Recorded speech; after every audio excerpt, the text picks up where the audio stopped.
Nani kasema Kian ni jini? Mimi sijasema kwamba Kian ni jini. Mimi sijasema. Nani amekwambia Kian ni jini? Mwanaume ambaye amekutana na Mara kule baharini, mara baada ya Mara kutaka kujitupa baharini, lakini Kian amekuwa ni faraja yake na ameweza kumuunganisha na dalali ili aweze kumtafutia chumba. Okay? Kwa hiyo nani kasema Kian ni jini? Kwamba amake revenge kwa wale wote ambao wamefanyia mabaya. Tunasonga mbele msikilizaji, na baada ya Mara kurudi ghetto kwa Merida, na Merida amekuta ya kwamba yupo na Victor. Alafu Victor anaanza kumlaumu Mara kwamba kwa nini anampa maneno ya uongo mpenzi wake. Kwamba umemwambiaje mpenzi wangu? Kwa nini unataka kunichunganisha na Merida? Najua yote hii ni kwa sababu nilikukataja jana usiku. Basi Merida naye alianza kumlalamikia pale Mara, akisema kwamba Mara, ni kweli kabisa wewe, ni kweli unataka kunibia Victor wangu. Yaani mimi nimekuchukulia kama rafiki, kama dada wangu. Kumbe unaniwazia mabaya. Yaani umekuja hapa asubuhi kunijaza uongo. Wewe ni mwongo sana Mara. Basi Mara akasema kwamba jamani, hakuna haja mimi kubishana hapa. Mimi naondoka, unaweza kuendelea kubakwa na mpenzi wako mbakaji. Basi Mara alipochukua vitu vyake akasepa. Mara anasema nilipofika nje, yule dalali alinipigia na kuniambia niende maeneo ya Magomeni upande wa Mazese. Merida hakutaka kutoka hata kumuaga Mara, na Mara alitafuta usafiri na kuanza safari ya kuelekea alipoelekezwa. Sasa yapi atakayoendelea? Tunasonga mbele. Langu jina ni Lucas Lumba, mtayarishaji wa hii simulizi ni Chuchu. Nilipoelekezwa haikuwa shida kumpata huyo dalali Saidi ambaye alinisaidia kubeba begi langu hadi kwenye nyumba ambayo ilikuwa na geti. Nilikazana kumuuliza gharama za kodi, lakini akakazana kuniambia nione nyumba kwanza. Kwa kweli nilishajutia kuamua kumfuata kichwa tu, lakini nisingeweza kulala kwa Merida hata usiku mmoja. Na kuliko nitafute watu ninaowajua ambao nimepoteza manao kabisa, bora nifuatane na huyu dalali ambaye najua shida yake ni pesa. Niko tayari hata kulala kwenye maboksi kama hii pesa nilionayo itatosha kodi ya miezi 6 kwenye hii nyumba. Basi mimi siwezi kulalamika kabisa. Dalali ananiambia kwamba nyumba yenyewe ndio hii. Kama unavyoona, kwanza majirani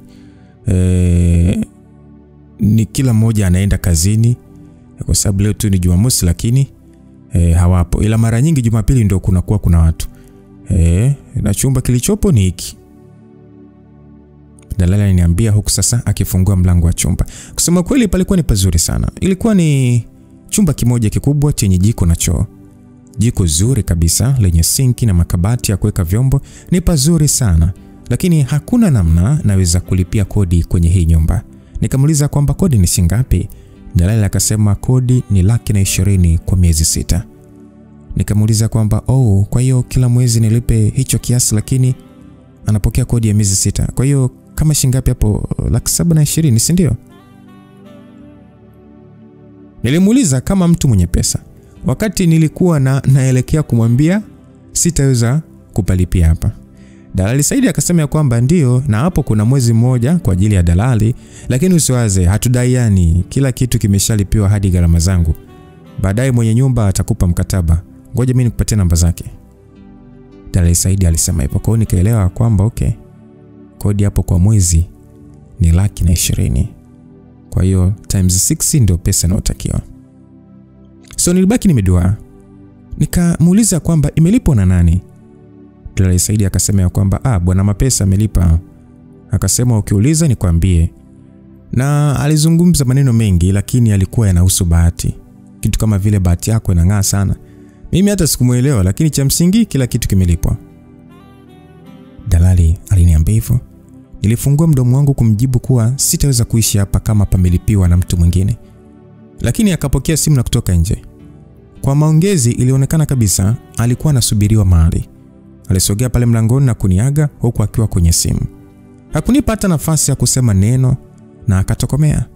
Nilibaki pale mdomo wazi nikiwa na funguo mkononi. Nadhani maisha ndio yanaanza hapa sasa. Nimelipiwa nyumba na mtu nisiyemjua, ambaye sijui pa kumpata. Hivyo hata siwezi kumshukuru. Sehemu nzuri ambayo inaonekana ina usalama mzuri kabisa ni hapa. Labda ni kweli, labda ni kweli nina bahati kama Kian alivyosema. Nilijikuta nikitabasamu baada ya kujiruhusu kulikubali na kulipokea hili. Lakini sikuwa na muda wa kukaa.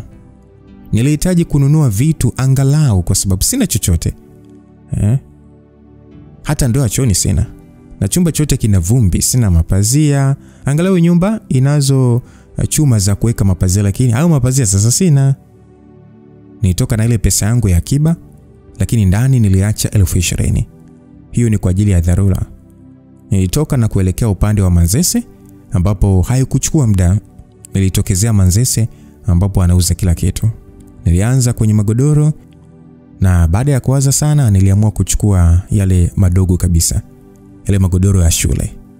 Nikipata kazi nikikusanya pesa nitakuja kununua zuri kubwa, lakini kwa sasa godoro la shule litanifaa. Nilienda kwenye mapazia ya mtumba ambapo nilibahatisha kupata yanayofanana 4 kwa bei nzuri kabisa, na hapo ni baada ya kulialia sana kupunguziwa. Kisha nikaenda kwenye majiko ya gesi. Nilidhamiria kununua mtungi mdogo tu sababu najua utaniokoa sana. Baada ya kuchukua nilinunua ndoo 2, na hizo zilikuwa tu ni ndoo ndogo, na beseni 2, sufuria 2, sahani 1, vijiko 2 na kombe kimoja. Nijiona nina kila kitu nilichohitaji. Vingine tuweza kuendelea tu kununua mdogo mdogo baadaye. Na hapo bado nilibaki na 42,000. So nilitafuta toyo ya kunibebea vitu vyangu, kisha nikaelekea nyumbani kwangu. Kwa mara ya kwanza kwenye maisha nina kwangu. Nina kwangu jamani. Kiani popote alipo namuombea afanikiwe katika chochote anachokifanya. So baada ya kuweka vitu vyangu ndani na kumlipa dereva toyo, nilianza zoezi la usafi, na masaa mawili baadaye nilijitupa kwenye kigodoro changu nikiwa na furaha sana. Kila kitu ni kisafi na nina amani sana. Sikuwa hata na njaa kutokana na furaha niliyokuwa nayo. Nilipata moyo sana, moyo wa kwanza kupambana tena, moyo wa kwanza kutafuta tena. Kulipokucha bado tabasamu lilijaa usoni mwangu, lakini wakati wa kwanza kutafuta maisha umefika. Nilioga vizuri na kujiandaa, kisha nikatoka tayari kwa ajili ya kutafuta kazi kwa mara nyingine maishani. Kama mara nyingi mwanzoni sikupata chochote cha kufanya. Kila mtu alikuwa na wafanyakazi wa kutosha. Nilirudi nyumbani jioni nikiwa nimechoka na mwenye njaa sana. Nilibandika wali jikoni na kujirusha kwenye kigodoro changu ambacho ni kama kimeshaanza kuwa kama chapati. Dakika kadhaa baadaye nilikuwa nikila wali mkavu na chai, huku nikiwa na amani kubwa kabisa kwamba nipo kwangu. Siku zilikimbia bwana, huku nikiwa sina chochote cha kufanya. Bidii zote nilizofanya za kutafuta kazi ziligonga mwamba kila siku. Wiki ya kwanza ilikata, hatimaye ikawa wiki ya pili, lakini bado sikupata kazi. Nakumbuka hiyo siku ilikuwa ni jioni. Nilipita kwenye baa ambayo ilikuwa imejaa kweli kweli, na kulikuwa kuna mziki mzuri sana. Kwa mara ya kwanza nilianza kuwaza kufanya kazi baa. Ni kati ya kazi ambazo nilizitoa kabisa kwenye ramani yangu baada ya yote, lakini labda nijaribu bahati yangu. Wiki ya 3 ilipokaribia kuisha, sijapata chochote. Niliamua kujilipua na kwenda kuomba kazi kwenye baa iliyokuwa inajaza watu sana. Haikuwa karibu na ninapoishi, hivyo nilipata ujasiri kidogo. Nilivaa vizuri na kupendeza, kisha nikatoka kuelekea ilipo ile baa. Nilipokelewa vizuri tu na wahudumu, lakini nikawaambia kwamba nahitaji kumuona meneja. Nilipelekwa kwa mama moja hivi ambaye nilipomuona tu nilimkumbuka. Unajua ni nani? Maisha haya. Ni Selina. Moyo wangu haukupata amani kabisa. Lakini nitafanyaje sasa? Inabidi niishi, nilipe kodi. Mama yule alikuwa akitukanana na mtu kwenye simu. So nilisimama pale hadi alipokata simu. Basi akanipayukia akasema kwamba unasemaje? Nilimwambia kwamba nimekuja kutafuta kazi. Akaniuliza kwamba unajua kuhudumia watu? Aliniuliza sasa akiangalia simu yake. Nikasema ndio, nimefanya kazi kwenye hoteli kadhaa. Nilikuwa namaanisha mama ntilie, lakini sasa hakuna haja yeye kujua hilo. Basi akaniambia kwamba hii sio hoteli mpenzi. Hapo unahitaji kukumbuka watu na ujue kuzungumza vizuri na walevi bila kuwakera. Lakini kwa kuhakikisha unalipwa pesa kamili. Umeelewa vizuri? Una bahati kwa sababu kuna mpuzi mmoja hajaja kazi na hajatoa taarifa. Haimaanishi na kuajiri, lakini na kuangalia kama mpaka baadaye utakuwa umenifurahisha, basi unaweza kupata kazi. Aliniambia huku sasa akinyanyua mkono wake. Jamani, msipoenda kazini tueni taarifa. Basi akaja mdada mmoja hivi, mhudumu tu akikimbia. Selina akaambia kwamba kampatie sare itakayomtosha na umpatie meza za huyu mwenzenu ambaye hajaja leo. Fanya haraka. Alimwambia na kurudi kuangalia simu yake. Nilimwambia asante, lakini hata kuisikia sababu simu yake ilisharudi sikioni na akaanza kutukana tena.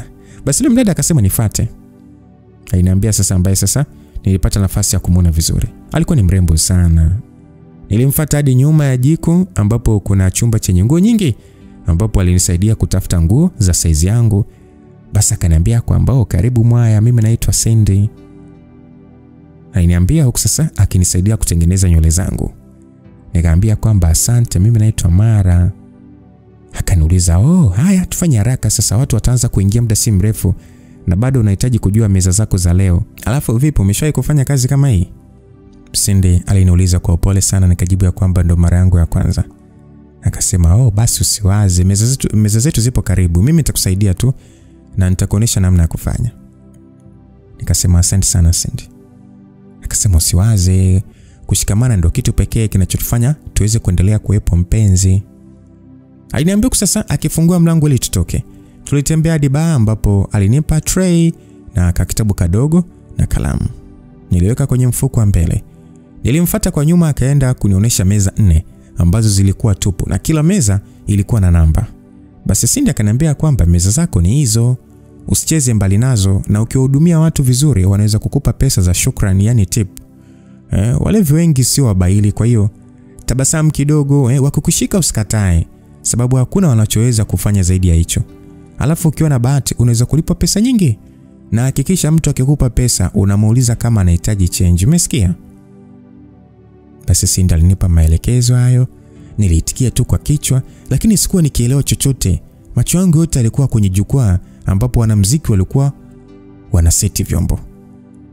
Na mdada mrembo sana alikuwa anafanya majaribio. Alikuwa na suti nzuri sana. Yaani unajua ilifanya nisisimke. Kuna watu wana vipaji jamani. Basi Cindy akaniuliza tena, Mara umesikia? Nikasema ndio nimekuelewa. Akasema haya, nakwambia mteja anakuita huko. Nilishtuka na kurudisha macho kwenye meza zangu. Na kweli bwana kulikuwa kuna mbaba. Yaani kumbe mimi naelekezwa tayari kuna mteja kwa ameshafika.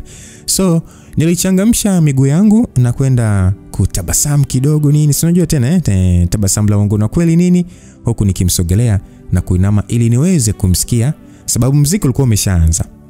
Basi aliniagiza kinywaji ambacho sikijui. Na hapo ndipo nikaona tatizo linapoanzia. Nilimuitikia tu na kuelekea kaunta kuchukua vinywaji. Nilitaja kile nilichokariri. Na bahati nzuri alikuwepo kaka mkarimu ambaye alinielekeza na kunikabidhi kile kinywaji. Nirudi na kumpatia ule baba na kumuuliza kama anahitaji kitu kingine chochote, lakini akasema hapana. Basi bwana, mimi nikarudi kusimama tulipokuwa tumesimama na Cindy. Wakati huu Cindy alikuwa akicheka na wateja waliokuwa kwenye meza yake. Cindy akaniambia kwamba unafanya vizuri sana, endelea hivyo hivyo Mwaya. Aliniambia alipokuja kusimama pembeni yangu. Basi mpaka asubuhi inafika, nilikuwa nimechoka sana, lakini sasa nilikuwa na 1035 ambayo nilipewa tu na walevi. Niliweka kwenye pochi yangu na kubadili nguo. Nilipotoka nilimkuta yule meneja akiwa amekaa ananisubiri. Meneja akaniambia kwamba umepata kazi, baadaye saa 12 uwe hapa, sitaki kuchelewa. Kisha akaniambia kwamba tutazungumza malipo muda huo. Aliniambia na kuondoka. Ilikuwa saa 11 na macho yangu yalikuwa mazito sana. Niliungana na kina Cindy ambao tulienda jikoni na kula nyama choma zilizokuwa zimebaki na chips. Baada ya hapo tukatoka nikiwa nimeshiba. Hapa sasa kilichobakia ni kulala tu. Basi Cindy akaniuliza kwamba Mara mpenzi unaenda wapi? Nikamwambia kwamba mimi nakaa Magomeni. Baraka Cindy akasema okay, basi uchukue bajaji pale zinaenda huko. Mimi nakaa hapo nyuma tu. Bye, tutaonana baadaye, wacha nikalale. Ainiaga na kuondoka. Basi niliingia kwenye bajaji na kuelekea nyumbani. Kama hivyo nikapata kazi. Nilikuwa nalipwa 4,500 mwisho wa mwezi. Lakini kila siku niliondoka na pesa isiyopungua 30,000. Na hadi sasa nimeshazoeana na wateja kadhaa. Msikilizaji, kazi yangu imekuwa rahisi zaidi. Kuna wateja wakija Yaani sihitaji hata kuuliza, ninawafuata na vinywaji vyao. Ni kitu kinachowafanya waniachie pesa nyingi zaidi. Wateja wanapenda kuona mtu anawajali. Mtu anawakumbuka. Na anakumbuka kila wanachotumia. Wanapenda sana wateja namna hiyo. So miezi ilisogea, lakini sikulalamika sababu nilikuwa na furaha na nilipata pesa ya kutosha kulipa kodi wakati ukifika nini.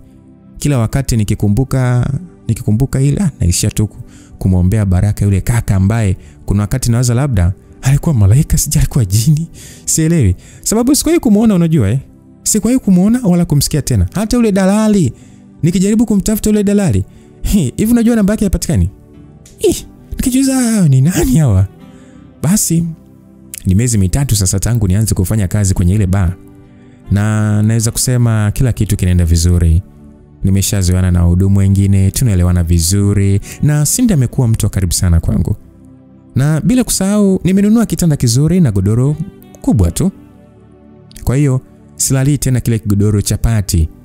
Na hiki kitanda fundi ambaye amenitengenezea nimempa tena oda aweze kunitengenezea na masofa kwa sababu chumba changu ni kikubwa sana. Kwa ufupi na furaha sana.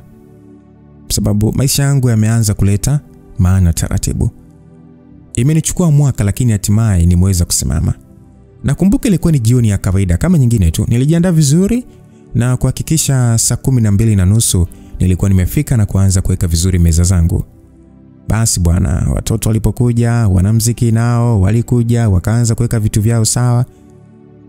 Kila kitu kilikuwa tayari kwa wateja wetu kuanza kuingia na zilikuwa ni kati ya siku nzuri sababu ilikuwa ni Ijumaa. Mara nyingi hizi ndio siku ambazo tunafurika wateja na hata pesa zinakuwa nyingi. So wateja waliingia, tukaanza kuhudumia huku DJ akipiga kazi yake.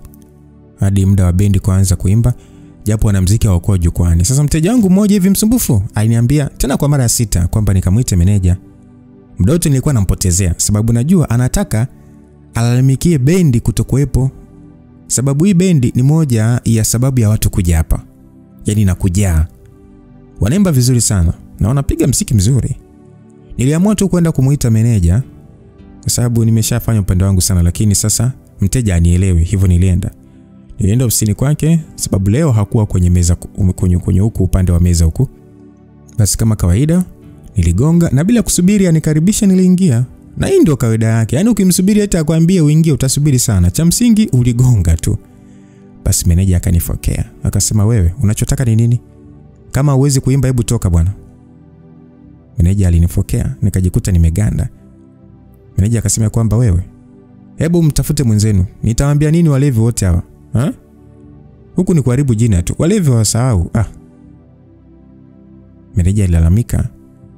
Yaani alikuwa anamlalamikia ule mkaka anayeimbaga kwenye bendi. Basi baada ya kusema hivyo, meneja akaniambia kwamba wewe binti unasubiri nini? Hebu toka bwana. Meneja niambia nakuja kufunga mlango akinisukuma nje. Lakini najua kuimba maana kila mtu anajua nasema nina sauti nzuri. Basi niligeuka ili nigonge, lakini kabla sijagonga mlango ulifunguliwa na ule kaka. Ule kaka akiwa anatoka nikasema kwamba naweza kuimba. Nijikuta nikiropoka tu hata bila kufikiria. Yule kaka akasema vizuri, twende. Alisema sasa akinishika mkono na kunivuta. Nilivua apron yangu na kumpa Cindy, nikamwambia anaangalizie meza zangu. Nilimfuata yule kaka hadi nyuma ya jukwaa. Nilidhani nitahitajika kuitikia tu, lakini haikuwa hivyo. Yule kaka akasema kwamba tumepata mtu wa kuchukua nafasi ya Beatrice. Yule kaka alisema hivyo, nilibaki sielewi hata anachomaanisha. Yule kaka akasema kwamba asante Mungu. Alisema mkaka naye muonaga anapiga kinanda tu ndo akitikia hivyo, asante Mungu. Basi nikaambiwa kwamba tuambie wimbo unaojua kwa moyo kabisa. Usiwaze wimbo wote tu. Yaani sisi wimbo wote tunapiga. Kwa hiyo tuambie wimbo ambao unaojua fresh kabisa. Yule mkaka ambaye anapiga drums au niite ngoma aliniambia hivyo. Basi mkaka mwingine ambaye anapiga gitaa akasema sema haraka. Nikasema kwamba kivuruge. Nilisema haraka sababu walinipanikisha yani, si unajua Kaambia vizuri, huo mrahisi kabisa. Ukifika pale juu utupatie kiki kidogo. Yule kaka ambaye tulikuja wote aliniambia hivyo sasa. Kivuruge ni wimbo wa Nandi jamani Mimi sikuwa naelewa chochote. Moyo wangu ulikuwa unaenda mbio sana.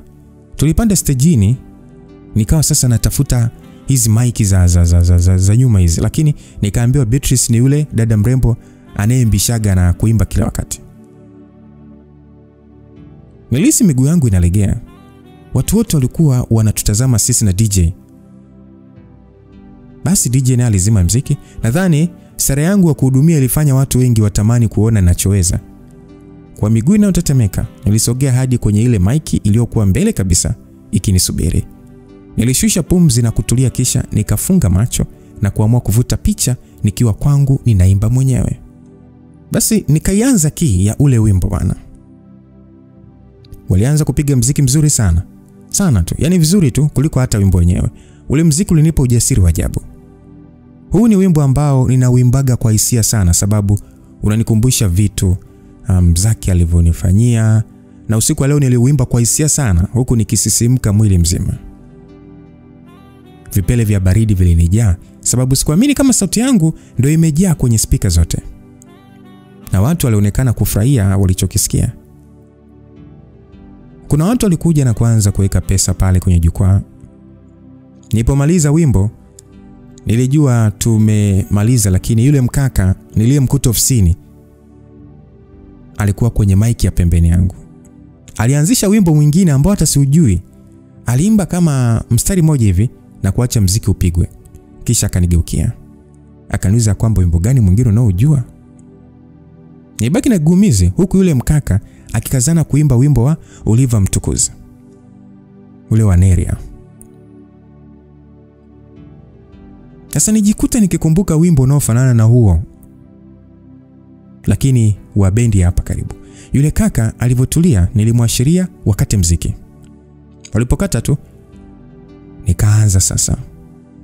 Nilianza kuimba ule wimbo wa nakuomba Neria, usitoe mimba yangu we. Mungu akileta mtoto analeta sahani yake. Nadhani unaofahamu Sasa niliendelea na mistari mingine, huku yule kaka akiacha tabasamu kubwa na kuanza kuimba. Alianza kuimba na mimi, huku yeye akiimba sauti ya pili. Nilisisimka. Nilikuwa kama ani ninapaa. Unajua mimi sijawahi kupata hii hisia Sikujua kuwa muziki ni kilevi cha aina yake. Sikujua kama napenda muziki namna hii. Watu walishangilia sana na hawakutaka hata tuache kuimba. Ilikuwa ni wimbo baada ya wimbo, wimbo baada ya wimbo, hadi masaa matatu yanaisha. Tunashuka pale juu, nilikuwa bado nasisimka. Nahisi kama nipo dunia nyingine. Asole mkaka tuliyekuwa tunaimba wote alinivuta na kunikumbatia kwa furaha. Akasema kwamba da, umetuokoa leo. Alisema na kuniachia, huku akianza kuzunguka pale tulipokuwa. Basi yule kaka akasema kwamba Mungu wangu, sauti yako. Unajua sijawahi kusikia sauti kama hii. Sauti imejaa, yani alafu unajua muziki. Yani unatawala jukwaa. Hata Beatrice haoni ndani hapa. Watu wamekupenda. Yule kaka aliendelea kunimwagia sifa.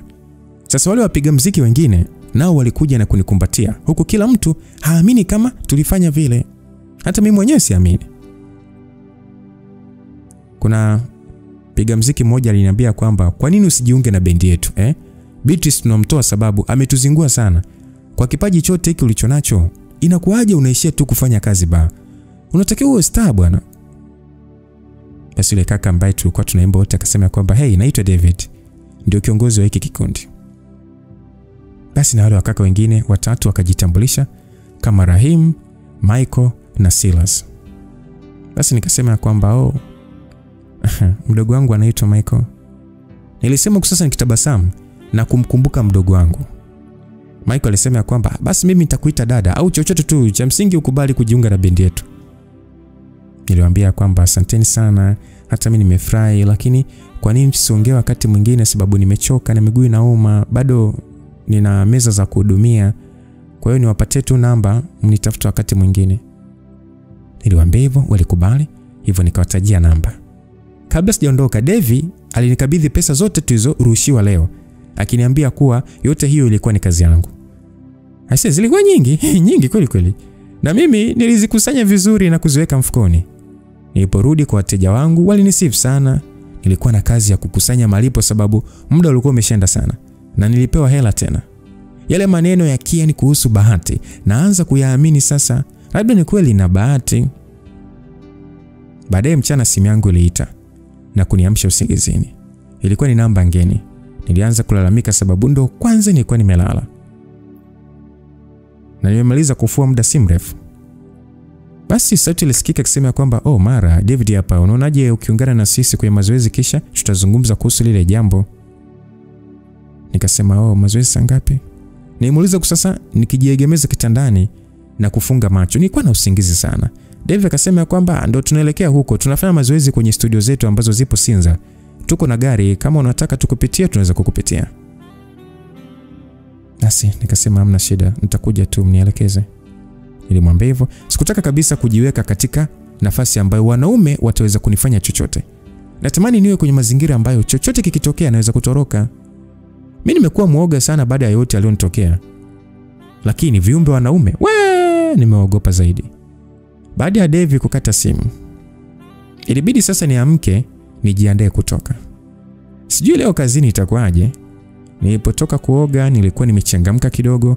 Baada ya kumaliza kuvaa, mlango wangu uligongwa. Nilishtuka sababu sina wageni mimi.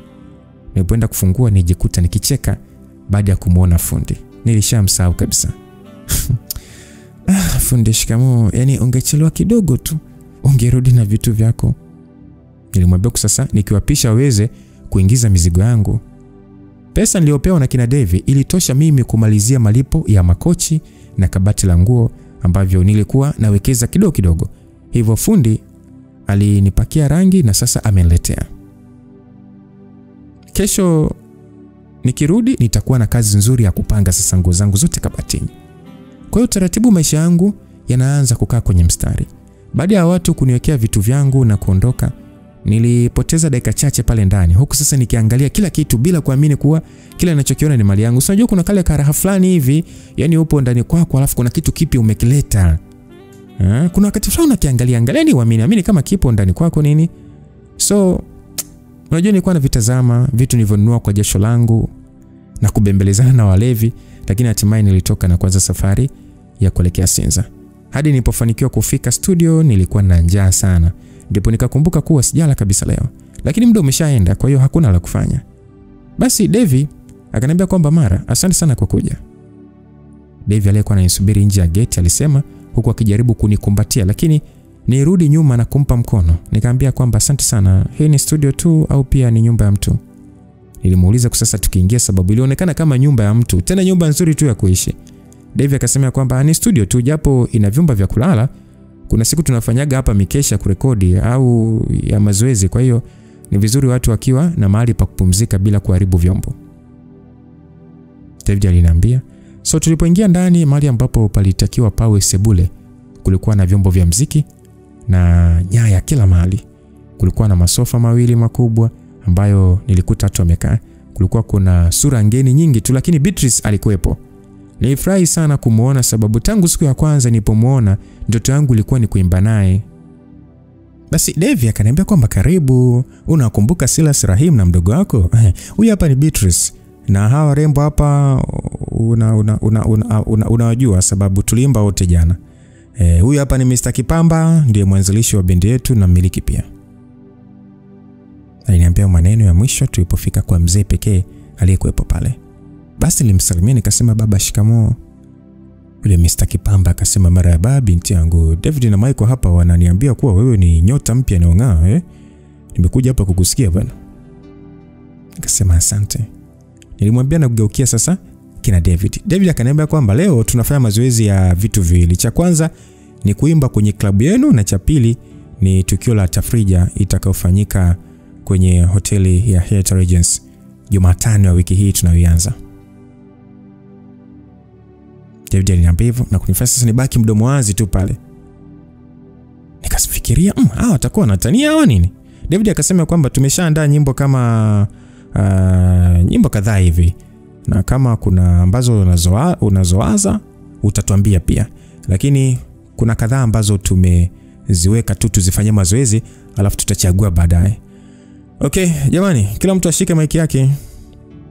David alisema sasa akichukua gitaa la bass ambalo huwa anapiga.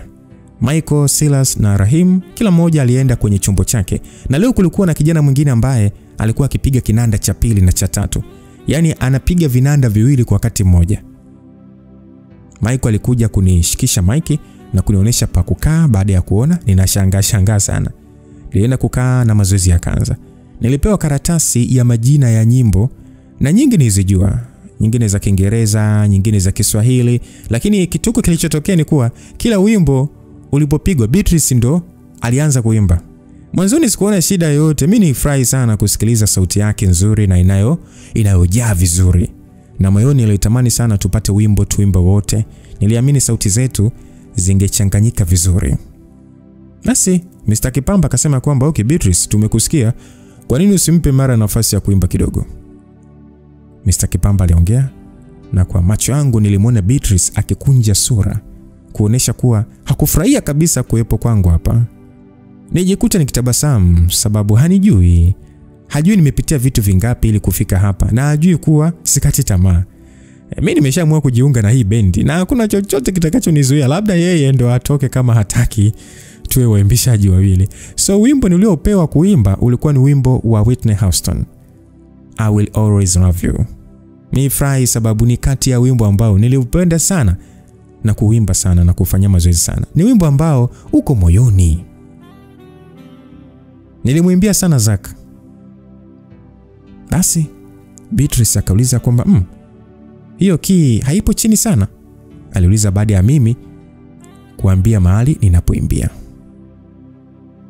Basi Silas akajibu ya kwamba kila mtu anaimba pale ambapo anaweza kutamba vizuri bwana, na kama sikosei hii ndio key aliyotumia Whitney mwenyewe. Lakini nikukumbushe tu hakuna cha chini sana kwenye wimbo. Silas alimwambia hivyo. Ni kama vile na yeye alikuwa amechoka vitu Beatrice alivyokuwa anafanya. Basi bwana, mimi nitabasamu na kufunga macho. Sikutaka kuona sura za watu zinavyokuwa nikiimba. Nilitaka nisikilize muziki na niimbe kutoka moyoni. Lakini sasa nilipoanza kuimba ule wimbo, sura ya Zack ilikuja. Lakini kumbukumbu ya leo ilikuwa ni kumbukumbu ya furaha. Kilikuwa ni kile kipindi tunaanza tu mahusiano yetu. Mara nyingi sana alipenda nimuimbie. Nilikuwa nikilala na kuegemea kifua chake na kuanza kuimba taratibu huku akiupapasa mgongo wangu taratibu hadi tukasinzia. Nilipofungua macho baada ya kumaliza ule wimbo, Mr. Kipemba alikuwa amesimama akinitazama kama vile nimeota vichwa viwili. Niliogopa, nikadhani labda kuna kitu nimefanyaje, nimekosea, sababu kila mtu alikuwa kimya na Mr. Kipemba mwenyewe alikuwa akinitazama tu. Kisha akasema kwamba wow, fantastic. Umefikia kila note. Kuna sehemu ambapo nilidhani hautafika, lakini umenishangaza na unapumzi sana. Lini unataka kusaini mkataba? Mr. Kipamba alisema na kunifanya sasa nibaki mdomo wazi. Hatukukubaliana lolote kuhusu mkataba. Asa Michael akasema ya kwamba hatukumwambia kuhusu hilo. Mr. Kipamba akasema ya kwamba yani wewe kazi yako ni kuleta vipaji vipya tu, alafu hujamwambia kuhusu mkataba bwana. Mr. Kipamba alimuuliza David kwa hasira. David alijitetea akasema kwamba ndio tulipanga akija hapa tuzungumze naye. Akasema haya, mfanye hivyo haraka, utaniletea majibu, alimwambia. Kisha akanigeukia akasema imba wimbo mwingine binti. Huo wimbo umepitishwa Jumatano, utauimba tena ukiwa umekaa hivyo hivyo na umefunga macho. Chagueni nyimbo nyingine muimbe, lakini nataka mara aimbe. Basi Mr. Kipamba aliongea kwa furaha sana. Hata mimi moyo wangu ulianza kwenda mbio. Kwa namna fulani nilianza kuamini kuwa labda ni kweli nina kipaji cha kuimba. Mazoezi yaliendelea kwa masaa mawili kutokea pale ambapo koo langu halikupata nafasi ya kupumzika. Tuliorodhesha nyimbo 5 za kuimba siku ya Jumatano ambazo Mr. Kipamba alisema kwamba niimbe mimi tu na sehemu nyingine niliimba na Devi. Kusema kweli, unajua Beatrice alikasirika. Yaani alikuwa akinitazama ni kwa chuki. Kama macho angekuwa anaua, basi ningekuwa nimefukiwa ardhini. Mazoezi ya leo jioni walitaka niimbe, lakini niliwaomba kwa leo nisiimbe. Hivyo Beatrice ataimba japo kwa shingo upande. Sasa nijaribu kuimba naye, lakini alikuwa anafanya makusudi kuharibu nyimbo. Hivyo nikaona hakuna haja ya mimi kujitahidi kujenga ukaribu naye bana. Mazoezi yalipoisha, niliharakisha kwenda nyumbani ambapo nilikuwa na saa 1:30 tu kabla sijahitajika kwenda kazini. Ilipofika muda wa kazi au niseme muda ambao bendi inaimba, watu hawakumtaka Beatrice aimbe. Hata meneja alikuja kunikurupusha nikaimbe. Hivyo nilisimama kwa masaa 3 nikiimba nyimbo bila kupumzika. Hadi nashuka jukwaani koo langu lilikuwa limekauka. Devi alikuja na kunikabidhi pesa. Hazikuwa nyingi kama za jana, lakini ni pesa. Pesa ni pesa tu. Beatrice akasema kwamba kwa faida yako na kushauri tu usijiunge na bendi yetu. Nitakuharibu ukijaribu kuchukua sehemu yangu. Beatrice alisema kwa sasa akinishika mkono kwa nguvu tuliposhuka. Nilifungua mdomo wangu kumjibu kitu cha kijinga, lakini Michael alikuja na kumtoa pale. Devi akasema kwamba achana naye bana, ameshajiona yeye ndio mwenye sauti peke yake. Alafu nimekuja nikushauri kitu kabla hujawaza kuingia kwenye mkataba na Mr. Kipamba, kuna vitu vya kuzingatia. Devi aliniambia hivyo, so tulisogea kidogo sehemu ambayo tunaweza kusikilizana. Kisha kaniambia kwamba nakushauri usiingie kwenye ule mkataba. Kwa sababu atakulipa ni sana sana milioni 2, sababu hicho ndio kiasi tunacholipa kwa mwezi. Na kama tukifanya event hivi labda 50,000 na laki nini tunapata, lakini wewe mara ulichonacho sio kitu cha kawaida. Ukiamua kutulia ukachukua muziki kama biashara, utatajirika, niamini. Unapendwa na watu na una sauti nzuri ambayo haisauliki. Sauti yako haifanani na za watu wengine. Kwa hiyo ukiingia kwenye mkataba, kwanza ni wa miaka 7. Kaa ujue hilo ni miaka 7. Na katika hicho kipindi hautaruhusiwa kufanya kazi na watu wengine wala kazi zako mwenyewe. Ukitaka kuvunja mkataba ni milioni 10. Mimi nimebakiza miaka 2 nimalize mkataba wangu. Sitaendelea aise. Lakini kama ukiamua kujitafuta, sababu pesa utakazo mtengenezea ni nyingi kuliko anaokulipa. Sasa hivi wewe una karata zote. Mwambie bado nafikiria. Mwambie hata akupe mkataba usome. Na kama hivi zikitokezi show nini za maana, akikuita twende sababu zinalipa vizuri, lakini huo mkataba usiingie. Akikuita wewe tuondoke tukapige kazi, sawa? Mimi huo ni ushauri wangu tu. Alisema na kutulia kidogo kama vile anatafuta maneno mazuri mengine ya kuongea. Akaniambia kwamba ni mkataba wa unyonyaji. Kaambia asante Devi, nitamuomba mkataba nisome na nitafanya kama alivyoniambia, japo hata sijaamua kufanya muziki kama biashara sababu hata sijui nitaanzia wapi. Yaani mimi hapa ndo najitafuta na maisha yangu. Bado na ndoto za kumalizia kusoma, kwa hiyo muziki labda ni jambo la baadaye. Devi akasema, yani aise hapo ndo unapokosea. Wakati huu unakubalika hivi, yani ndo wakati wenyewe wa kufanya sasa. Wako watu wengi wanaoweza kukuandikia nyimbo kama uandishi shida, kama uandishi kwako ndo shida. Wapo watu mbona wengi ambao wanaweza kufanya hivyo, Nikasema kwamba kuna nyimbo kadhaa nimeshaandika. Akaniuliza, sasa nini kinachokuchanganya sasa? Nikasema sijui pa kuanzia Devi, sijui hata kama hizo nyimbo ni nzuri sababu vitu vingi naviandika kutoka klini tu. Yani hakuna ambao umejaribishwa kupigwa nikaona unavosikika, yani unavokuwa. Nimwambia hivyo. Devi alicheka kidogo akasema kwamba fanya hivi, kesho njoo mapema kidogo mazoezini, sawa? Na mimi nitawahi tujaribishe nyimbo zako, sawa? Sababu sidhani kama unatamani watu wote wazisikie. Kwa mimi nitakuwa mimi na Michael tu. Sasa niambia hivyo. Nilifikiria kidogo na kuona hakuna ubaya wote kujaribu. Nilimwambia kwamba sawa baadaye basi. Akasema kwamba hivi nimesema kesho au baadaye wahi. Alisema na kuniaga kisha akaondoka. Niliwahi sana kwenda mazoezi nikiwa na daftari langu ambalo kwa sasa limechakaa. Kusikia nyimbo zangu zikipigwa na kuziimba mbele ya watu wengi, hii ni hatua kubwa sana. Nilifika pale mapema kuliko watu wengine. Nilijikuta nikisimama pale nje kwa dakika 20 ndipo Michael na Devi wakafika. Basi Michael akasema kwamba naona una hamasa sana. Michael aliniambia baada ya kuingia ndani na kusalimiana. Nilimwambia kwa furaha kwamba mara ya kwanza nazisikia nyimbo zangu. Michael akasema usiwaze bwana. Michael alisema sasa akichukua gitaa la bass na David akienda kukaa kwenye kinanda. Nibaki na shangaa sababu mimi sikujua kama Devi anaweza kupiga kinanda. Nimezoea kumuona kwenye bass tu na Michael huwa anapiga ngoma tu. Sasa Michael akasema kwamba usishangae sana, Devi anapiga vyombo vyote hapa na mimi nasogea tu. Kwa hiyo bass nimeanza kujifunza juzi tu, kwa hiyo nimo yani. Aliongea hivyo Devi akasema kwamba haya, hebu tukusikie sasa. Imba tu wimbo unaopenda alafu tutajua tunaupigaje. Basi bila hata kuwaza nilianza kuimba ule wimbo wa makosa. umekuwa ni wimbo wangu pendwa sana. Nilipomaliza kuimba wote walikuwa wakinitazama tu. Devi akasema kwamba wimbo kama huo umetunga mwenyewe tu bila chombo chochote cha muziki? Nikamwambia kwamba sijui hata kupiga chombo chochote. Devi akasema okay, sawa, ngoja nipige nilichofikiria. Devi alisema na kufungua macho sasa, akianza kupiga melody fulani vizuri sana. Kuna vitu kidogo alikosea lakini haikuchukua muda. Alielewa mzunguko wa wimbo. Na taratibu Michael akaanza kupiga bezi. Nilihisi nipo mbinguni. Wimbo wangu unapigwa na watu. Una melody nzuri sana.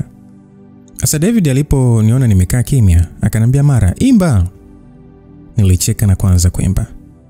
Mara kadhaa tuliacha kuimba na kurekebisha vitu kadhaa kwenye muziki. Hata mimi mwenyewe nijitahidi kueleza vile ninavyotamani muziki uwe. Na hadi watu wanaanza kuja wimbo ulikuwa unaeleweka kabisa. Nilikuwa naogopa kutokana na uzuri wa wimbo. Muda wote wa mazoezi nilikuwa na furaha tupo ukijumlisha na jinsi watu walivyonisifia. Kwa hiyo, nilikuwa nang'aa kama jua.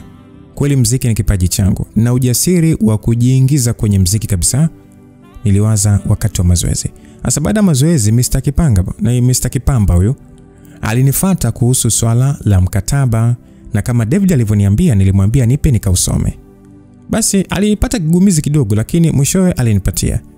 Na nikambana na kumwambia malipo ya Jumatano sitapokea chini ya $300,000. Alinikata jicho sana lakini alikubali sababu najua hawezi kulipwa pesa ndogo hivyo. Basi siku zilikimbia na hatimaye Jumatano ilifika. Niliamka mapema na jana yake nilifanya bidii kutengeneza kucha na nywele. Nilisuka vizuri. Nimeanza kutengeneza nywele na zimerefuka kiasi, kwa hiyo naonekana kama mdada mkubwa, sio binti tu wa miaka 20. Nguo za kuvaa tulipatiwa kuanzia juzi, hivyo nilivaa na kuhakikisha nimependeza kabla sijaenda kukutana na wenzangu ambao tuliondoka na gari moja. Niliingia kwenye hoteli ambayo sijawahi hata kuwaza kama ningeingia hapa maishani. Tuliwahi kufika kama tulivyotakiwa.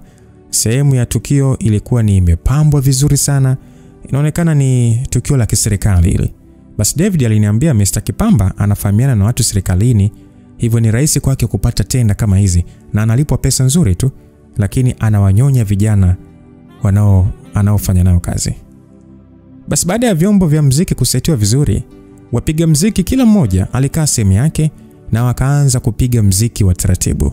Muda huo nilikuwa busy nikiagiza chai ya limao na asali. Tulikuwa na uhuru wa kuagiza chochote. Bili iko kwa wenye tukio, hivyo nilihitaji kutengeneza sauti yangu. Haikuchukua muda sana. Tulihitajika kuimba. Nilienda kukaa sehemu niliyoandaliwa pembeni ya David na nikajitahidi kufanya vizuri kuliko nilivyofanya kwenye mazoezi. Na nadhani niliweza hadi wakati namaliza wimbo wa mwisho ambao ni ule wa I Will Always Love You. Watu kadhaa walikuwa wamesimama wakipiga makofi. Mr. Kipamba alikuwa anapongezwa, utadhani yeye ndo alikuwa anapiga muziki na kuimba. Muda wetu uliisha, hivyo tulitoka na kula kisha tukaingia kwenye gari na kuondoka. Baadaye jioni nilipokea muamala wa $400,000 kwenye simu yangu ambayo ndio malipo yangu. Mshahara wangu wa mwezi mzima nimelipwa siku moja tu kwa kuwaimbia matajiri na vitambi vyao. Kweli muziki unalipa. Na hiki kitu kilinisukuma tu zaidi kuchukua hatua kuanza muziki. Basi siku zilisogea na Mr. Kipamba akaanza kuniharakisha kusaini ule mkataba. Ikabidi sasa nimwambie tu kuwa sipo tayari kufanya hivyo. Alichukia sana na kuniambia hataki kuniona nikienda studio kwao tena, wala hataki kuona nikiimba na bendi tena. Nilipaniki kweli. Nilitamani ningekuwa na mtu wa kunishauri. Watu ambao wako karibu na mimi sasa hivi kama David na Michael wananiambia nijitafute nitafanikiwa. Cindy anasema yeye haelewi kitu, lakini uhakika wa $2,000,000 kila mwezi ni uhakika. Kwa hiyo sijui hata nifanyeje. Na moyo wangu hautaki kabisa kusaini huu mkataba. Leo natamani ningepata mtu wa kumrushia hizi shida zangu. Mawazo hayo alinifanya nipande gari nielekee Coco Beach.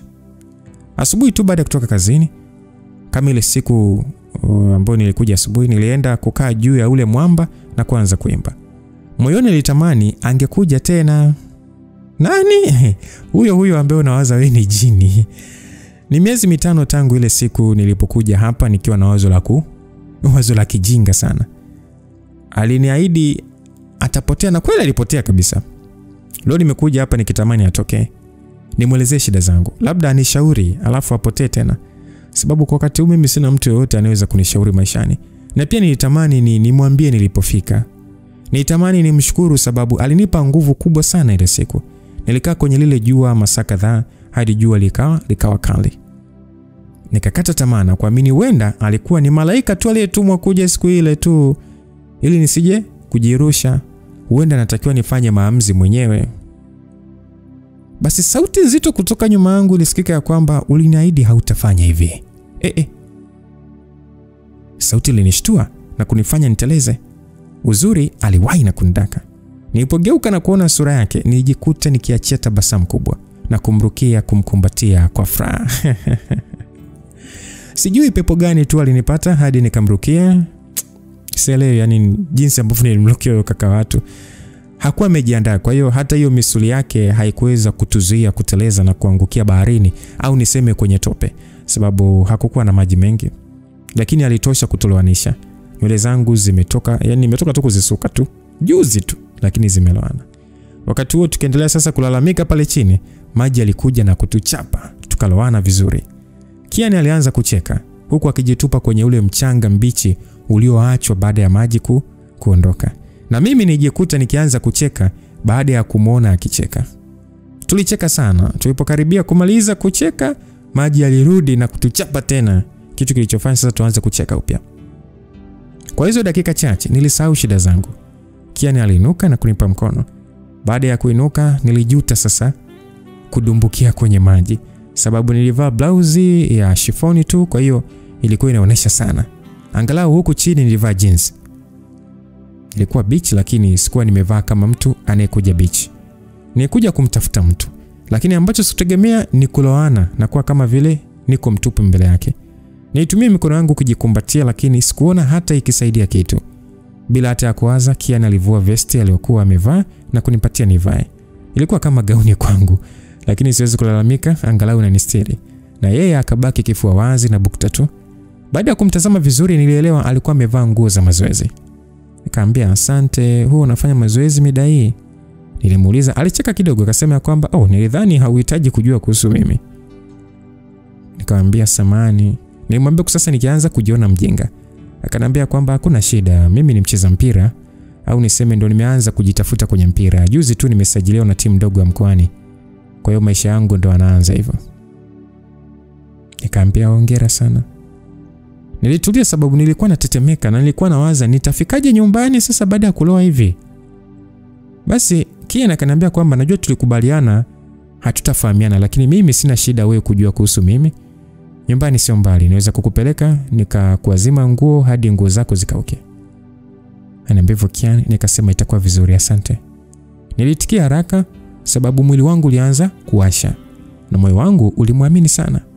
Tulitoka na kutembea tukiwa tumeshika viatu. Ile michanga iliyonata miguuni ilikuwa inakera sana, lakini ndio imeshatokea. Basi tulipofika pale nje, alikuwa amepaki gari lake dogo tu. Sijawahi kufurahia hivi kuona gari. Yaani ilikuwa nawaza jinsi nitakavyoasha barabara nzima, lakini hatukuchukua hata muda mrefu sana. Tulifika na kupaki kwenye nyumba nzuri tu, ilikuwa ni ndogo.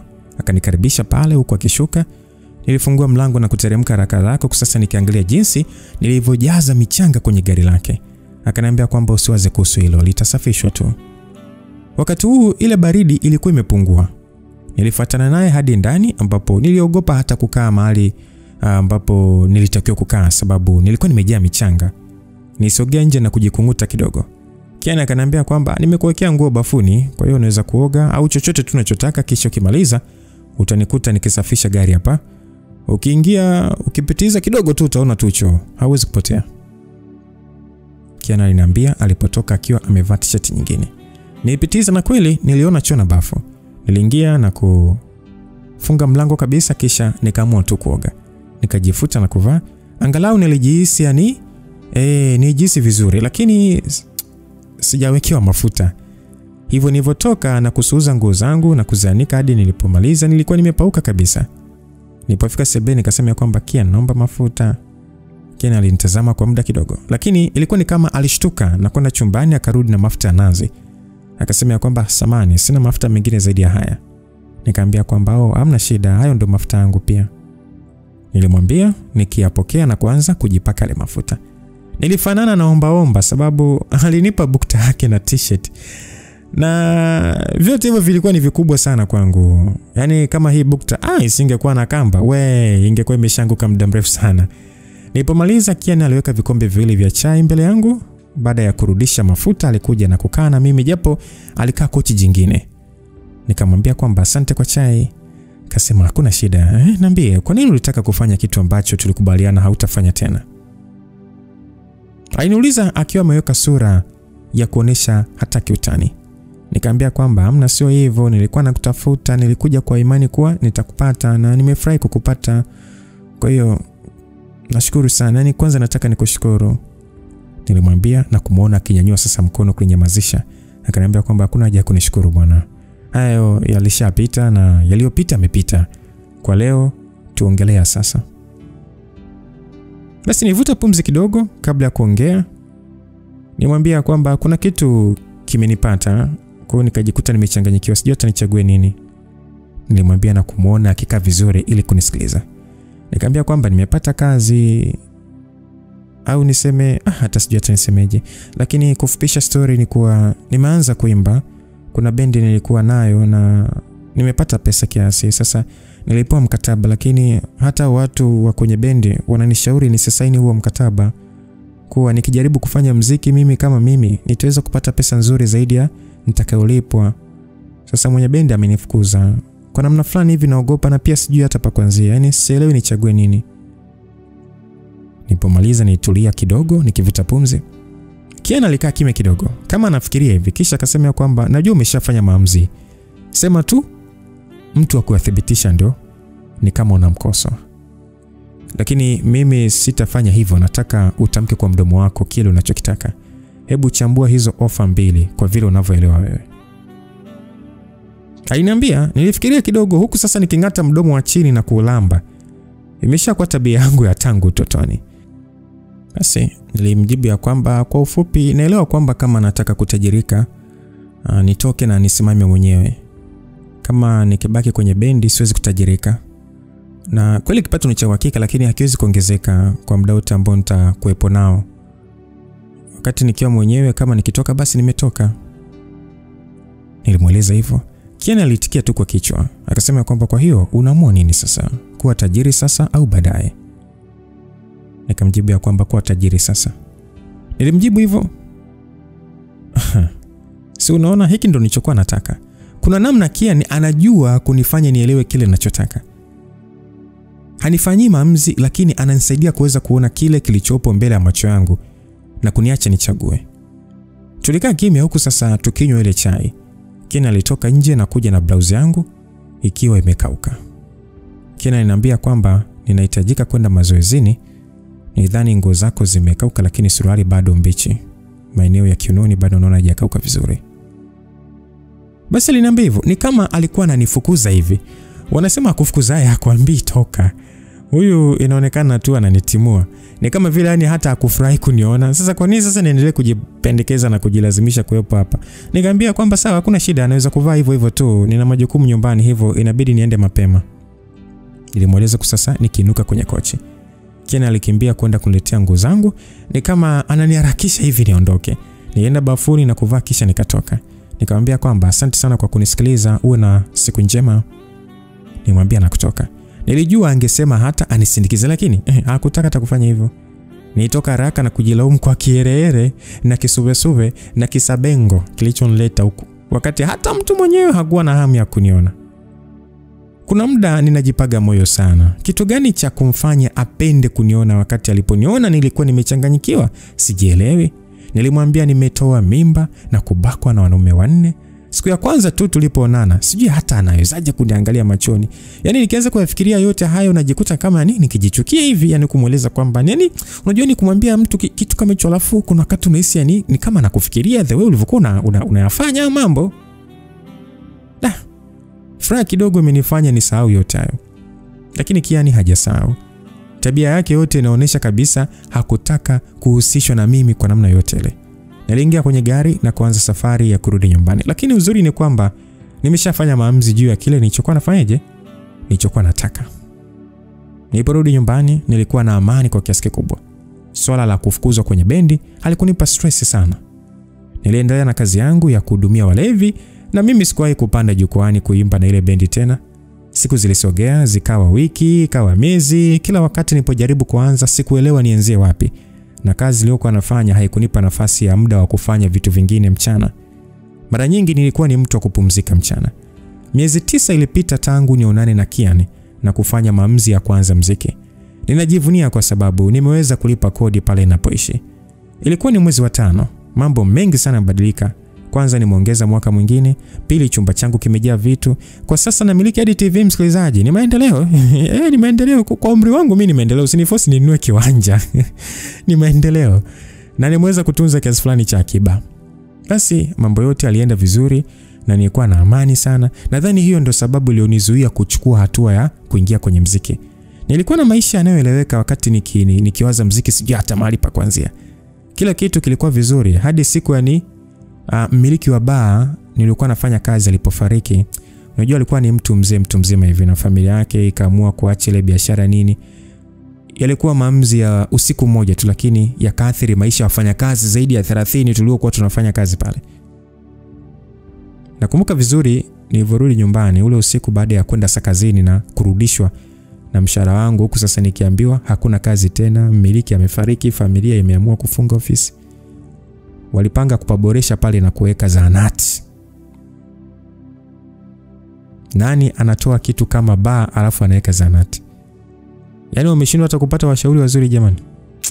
Nilikaa kwenye kochi sasa nikiangalia TV na kujaribu kuelewa nifanye nini na maisha yangu haya.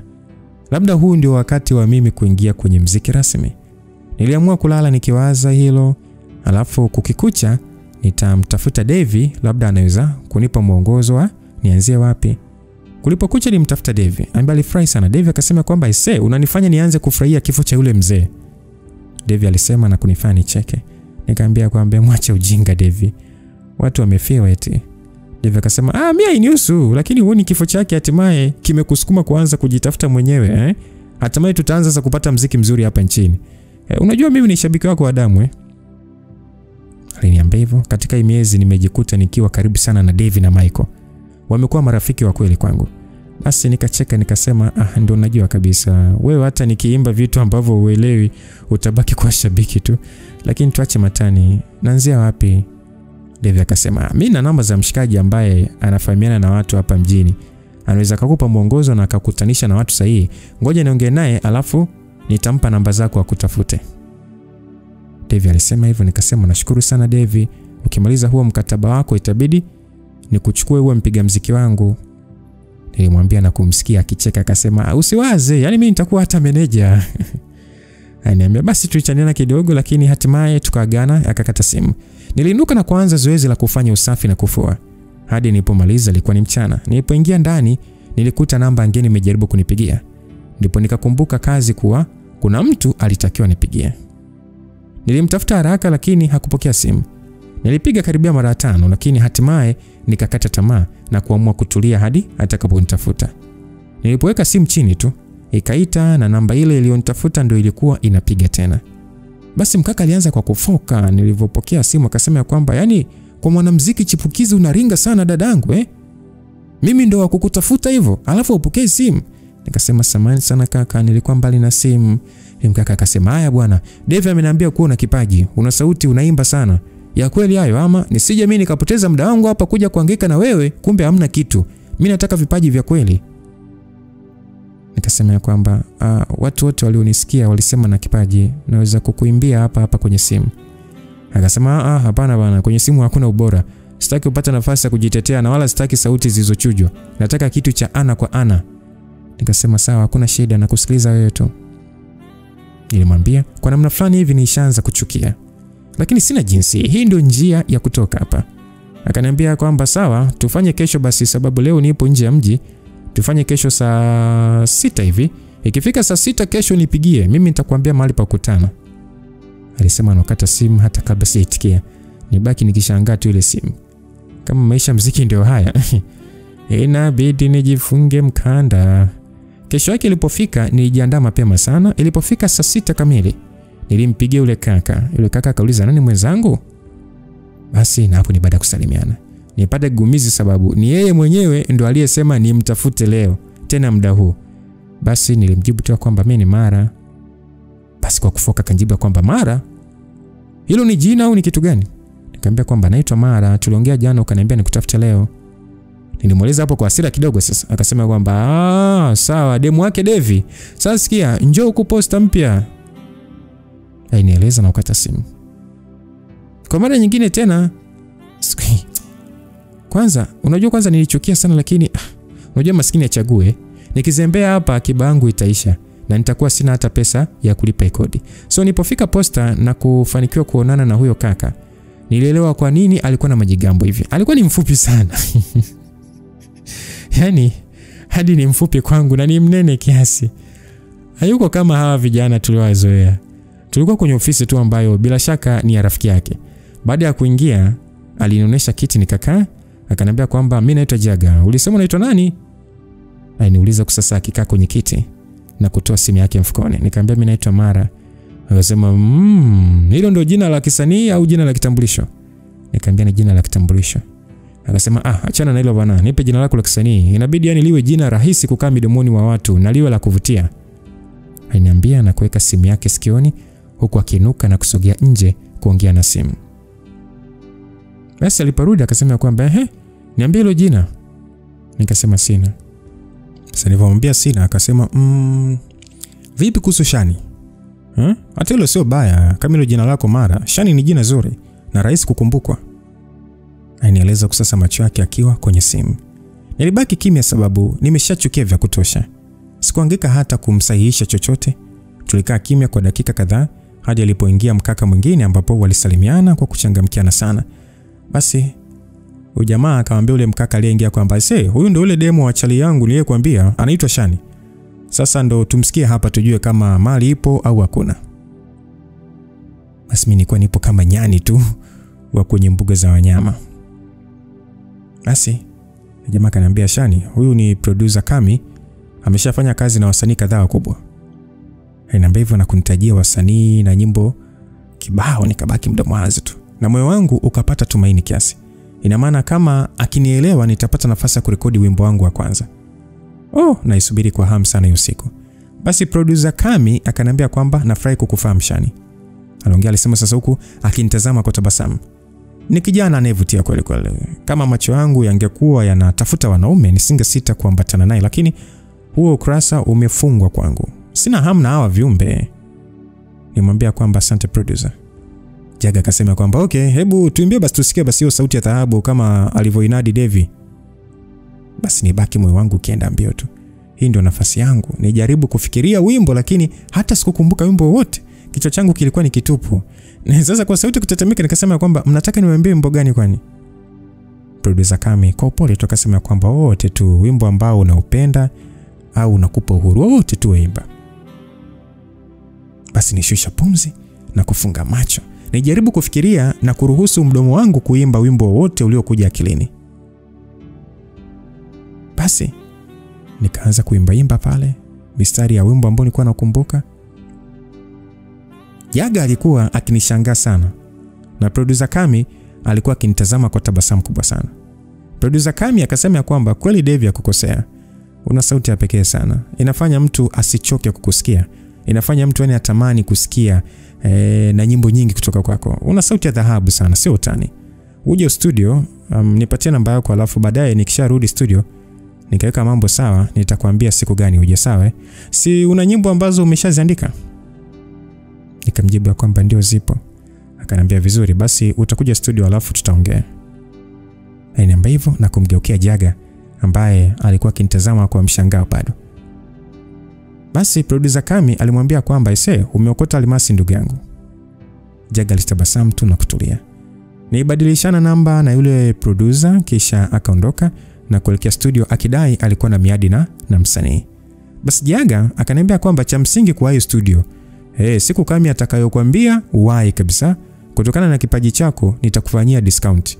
Wewe nipatie tu misimbazi 5 tutakuwa tumemalizana. kwanza ndo unaanza. Basi Jaga alisema na kuniacha mdomo wazi. Nikamuuliza kwa mshangao ya kwamba natakiwa nikulipe. Kwa hasira kidogo kanijibu kwamba ndio, hivyo unadhani mimi kukuunganisha na producer mkubwa kama Kami unadhani kitu kidogo? Kama usingenipata, ungemfikiaje Kami? Akasema samahani, lakini sijua kama kuna malipo. Basi naomba nikifika nyumbani nikutumie, sababu sijatembea na hicho kiasi cha pesa. Akasema aya. Yaani mimi ndio maana mimi sipendi kusaidia watu. Pesa kidogo mimi nimekuambia tu. Hivi unajua ungepanga kwenda kuonana na Kami studio kwake, unajua ungeingia gharama kiasi gani? Hebu acha kutia huruma bana na utoe pesa haraka bana. Au hautamuona hata huyo Kami. Ukizingua hautamuona huyo Kami. Jaga aliendelea kunitishia kwa hasira. Nikamwambia kwamba nitakutumia nikifika nyumbani, sina pesa yote zaidi ya nauli hapa, naomba unielewe kakaangu. Akasema sawa, utakapotumia hiyo pesa ndipo utajua siku ya kwenda studio, sawa? Aliniambia kwa hasira kidogo. Nikasema ndio, hakuna shida. Basi nimwambia na kuinuka ili kuondoka. Kwa mtu mfupi hivi sikutegemea kama anaogopesha hivi jamani. But anyway, nilipokea ujumbe kutoka kwa producer Kami baada tu ya kumtumia Jaga pesa aliyodai, na kusema kweli hiyo pesa iliniuma. Ni kama aliamua kunikandamiza tu. Producer Kami aliniambia anaweza kuwa na muda kwa ajili yangu wiki ijayo, na akanitajia siku na saa ya sisi kukutana. Ilikuwa ni wiki ndefu sana kwangu. Niliona kama siku hazisogei, niliona hata masaa yaendi. Nijitahidi kutumia muda mwingi kuandika nyimbo na kumalizia zile ambazo nilianza na kuishia katikati. Nilihakikisha hadi siku ya kwenda kumuona producer inafika nilikuwa na nyimbo kama 6 nzuri hivi. Nilikuwa na nyimbo nyingi zaidi ya hizo, lakini hizo 6 ndo zilikuwa nzuri sana machoni kwangu. Hadi nafika studio nilikuwa nikitetemeka sana. Producer kanambia karibu sana. Nikasema asante. Akanambia mbona unakaa mbali hivyo? Hapo uniambia. Nikasema kwamba hamna. Nijibu tu kwa aibu. Tulikuwa wenyewe tu studio. Kwa hiyo nilidhani mimi nitakutana na wasanii wengine, lakini tulikuwa wenyewe tu. Basi producer Kami akanambia kwamba jiachie basi, upumzike alafu tuanze kazi, sawa? Ananiambia, lakini macho yake yalimaanisha kitu tofauti. Muda huu nilianza kujuta kwa nini sikuja na mtu. Bora hata ningemchukua hata Devi, najua ni asingekataa kunisindikiza. Basi producer Kami akanambia kwamba haya, leo tunaanza na wimbo gani? Nikasema tuanze na Nakubali. Nilimwambia kwa sasa nikitabasamu. Wimbo huu ulikuwa na kumbukumbu nyingi nzuri kwangu. Niliuandika kipindi mapenzi yangu na Zaki amenoga. Ni wimbo tu ambao unaongelea upendo ambao hamna, yani upendo ambao hauna, yani huwezi kufananisha kitu chochote. Huyu mwanamke amezama kwenye penzi zito na anakubali kuwa chochote kwa ajili ya huyo ampendaye. Anakubali kufanya chochote kwa ajili ya huyo ampendaye. Ni wimbo ambao unataja vitu vingi ambavyo wapenzi wengi hukubali kwa wenzao, kama kuambatana pamoja, kuwa pamoja katika shida na raha na mengine mengi tu. So baada ya kuimba ule wimbo, producer Kami alikuwa akinitazama kwa tabasamu. Akasema wow, ni bonge la wimbo. Kuna idea nimepata. Huu ni wimbo ambao unakamilika leo. Yani wakati unaimba kuna biti ilijitengeneza kichwani. Ngoja hapa niweke hapa alafu utaniambia unaonaje. Basi Kami alisema hivyo kwa tabasamu, huku sasa akigeukia mitambo yake. Haikuchukua muda, nilianza kusikia beat inayoeleweka. Aliweka kwenye mfumo wa R&B na siwezi kulalamika kabisa. Nilipojaribu kuingiza mistari, nikiwa sasa nimekaa pale kwenye kochi, siwezi kuelezea hisia niliyokuwa naipata, hadi nilianza kuogopa kwa jinsi ambavyo mambo yalikuwa marahisi. Dakika 40 baadaye Kami aliniambia niingie kwenye chumba cha kurekodi na kuanza kuingiza sauti. Niliingiza sauti wimbo mzima, kulikuwa na kurudia na mambo mengine mengi nini, lakini saa moja baadaye nilikuwa nimemaliza sehemu yangu. Ilibaki sehemu ya Kami kurekebisha vitu alivyosema, alafu wimbo wangu wa kwanza utakuwa tayari. Basi nilitoka kwenye kile chumba na kurudi alipo Kami, kisha nikaenda kujikalisha kwenye kochi. Na mpaka kufikia muda huu nilikuwa nimeshamzoea kidogo. Alikuwa akisikiliza kionjo nilichoimba na kurekebisha vitu kidogo. Akasema kwamba sasa umeweza kuona uwezo wa kazi yangu, ni wakati wa kuzungumzia malipo sasa. Si ndio Akasema ndio, kazi yako ni nzuri sana. Nimeshangazwa na jinsi ulivyoweza kupatia kila kitu kama vile nilivyoanza. Kwa hiyo hongera. Akasema okay, mimi huwa gharama zangu kwa wimbo mmoja inaanzia 700,000 hadi 1,000,000. Huwa inategemea na aina ya wimbo. Na kama ni msanii mpya, gharama huwa inakuwa juu, sababu kama msanii ni mkubwa, hata nikimchaji kidogo ataniletea wateja ikijulikana kuwa wimbo wake umetengenezwa na mimi, lakini kwa wasanii wapya haijulikani kama wimbo utaenda au hautaenda. Basi producer Kami alisema na kuniacha mdomo wazi. Sina hiyo hela. Akiba yangu yote niliyokuwa nayo ni 700,000 tu. Sasa nikitoa yote kwenye huu wimbo mmoja nitabaki na nini? Sasa producer Kami akasema kwamba lakini hatuwezi kushindwana. Producer alisema kabla hata sijamjibu chochote. Alitoa simu yake mfukoni na kuitazama kisha akaendelea kuongea akisema kwamba wewe nenda nyumbani, kuna msanii anategemea kuja hapa ndani ya muda mfupi tu. Wewe nenda alafu tutawasiliana zaidi. Hatuwezi kushindwana kabisa. Kipaji chako kimenyoka, nimekielewa ise. Baadaye jioni nitakupigia tuongee zaidi, sawa? Ama utakuwa na shemeji? Aliuliza kwa kitabasamu, nikamjibu kwamba hapana, nipo mwenyewe tu. Akasema, kwa hiyo wewe sio demo wa rafiki yake Jaga, si ndio? Akasema hapana, Devi ni rafiki yangu tu, tulikuwa wote bendi moja. Basi nimueleza huku moyoni nikijaribu kuelewa sababu ya haya maongezi kuwa ya maana kwake wakati kama huu. Akaniambia kwamba basi sawa, baadaye jioni nitakupigia Shani. Nilitikia tu kwa kichwa na kuchukua pochi yangu na kutoka haraka. Moyo wangu ulikuwa unauma sana tu. Mbona najitahidi sana, najua sistahili kulalamika sababu safari ya maisha yangu ya muziki ndio kwanza inaanza, lakini hivi kweli gharama wanaweka kubwa kiasi jamani? Alafu wasanii wenyewe ni wadogo, hasa tufanye nini? Sikutaka kuruhusu hilo liniumize. Nilijipa matumaini kuwa jioni tutaelewana na producer Kami. Labda nitaweza kumshusha hadi 300,000. Najua bado hiyo itakuwa gharama kubwa sana kwangu, lakini angalau sio sawa na kutoa akiba yangu yote. Nilipofika nyumbani nafsi yangu ilikuwa imechoka sana. Niliingia moja kwa moja kitandani na kulala. Nilikuja kuamshwa na simu yangu inayoita. Nilipoona jina la Kami ndipo nikaanza kukumbuka kila kitu. Nilikaa vizuri na kupokea ile simu huku sasa nikijitahidi kutengeneza sauti yangu isionekane kama nimetoka kulala. Hey mrembo Shani. Yes, producer Kami. Mimi naelekea maeneo fulani hivi ya Masaki. Kwa nini usije tupate kinywaji alafu tuongelee lile swala? Sawa, niambie maeneo uliopo ili niweze kuja. Wewe chukua tu taksi, mimi nitalipia ukifika hapa. Hainiambia hivyo. Sikuwaza sana sababu hata moyo wangu ulitamani tuelewane kuhusu hili swala. Nilikuwa na kiu sana ya kutoa wimbo wangu. Nitamani kusikia wimbo wangu kwenye kila bar na kila redio na hata kuja kuonekana kwenye TV. Basi bwana, nilitoka kitandani na kujiandaa hadi wakati natoka nyumbani ilikuwa ni saa 2 kasoro. Giza lilikuwa limeshatanda kila mahali.